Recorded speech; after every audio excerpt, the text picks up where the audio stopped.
Hello friends, কেমন আছো সবাই? আশা করি সবাই খুব ভালো আছো, আমিও খুব ভালো আছি। তো আজকে সানডে মানেই কিন্তু মটন কষা। তো আমি আজকে মটন কষার রেসিপি নিয়ে চলে এসেছি। দেখো, এখানে আমি মটনগুলোকে ভালো করে ধুয়ে নিয়েছি। এর মধ্যে অ্যাড করছি আমি লবণ।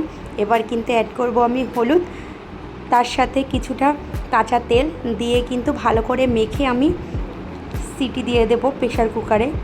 2টো সিটি হবে। দেখো, এখানে আমি মেখে নিচ্ছি। এবার কিন্তু আমি প্রেশার কুকারের মধ্যে দিয়ে এটাকে 2টো সিটি মেরে নেব। তো চলো, সিটি মারা হয়ে গেলে আবার ফিরে আসছি।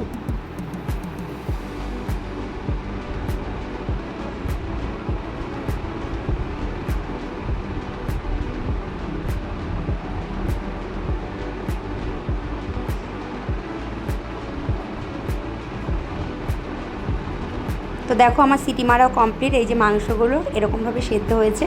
আমি কিন্তু 40% সেদ্ধ করে নিয়েছি। আর এবার আমি কড়াইয়ের মধ্যে সর্ষের তেল গরম করে তার মধ্যে পেঁয়াজ কুচিগুলো দিয়েছি। আর এখানে অ্যাড করলাম লঙ্কা কুচি, তার সাথে অ্যাড করব একটা টমেটো। দেখো, টমেটোগুলো কিন্তু আমি দিয়ে দিচ্ছি, দিয়ে ভালো করে এটাকে ভেজে নেব।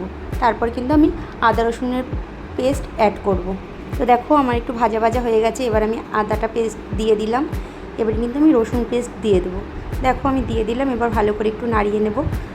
এই আদা রসুনের কাঁচা গন্ধটা গেলে আমি এখানে মশলা অ্যাড করব। দেখো, আমি জিরে, ধনে আর শুকনো লঙ্কা কিন্তু শিলে বেটে নিয়েছি, সেটাই কিন্তু এবার দিয়ে দিলাম। এবার দিয়ে মশলাটা কিন্তু ভালো করে আমি কষিয়ে নেব। এবার এখানে অ্যাড করব কিছুটা কাঁচা সর্ষের তেল। এরকমভাবে তোমরা করে দেখো, খুব টেস্ট হয় খেতে। এবার দিয়ে দিলাম। এবার একটু লবণ আর হলুদ অ্যাড করব। দেখো, এখানে কিন্তু আমি হলুদটা দিয়ে দিলাম। এবার কিন্তু আমি লবণটা দিয়ে দিচ্ছি, দিয়ে আর একটু নাড়িয়ে এরপরে কিন্তু আমি একটু লঙ্কার গুঁড়ো অ্যাড করব কালারের জন্য। অবশ্যই কিন্তু কাশ্মীরি রেড চিলি অ্যাড করতে হবে এখানে।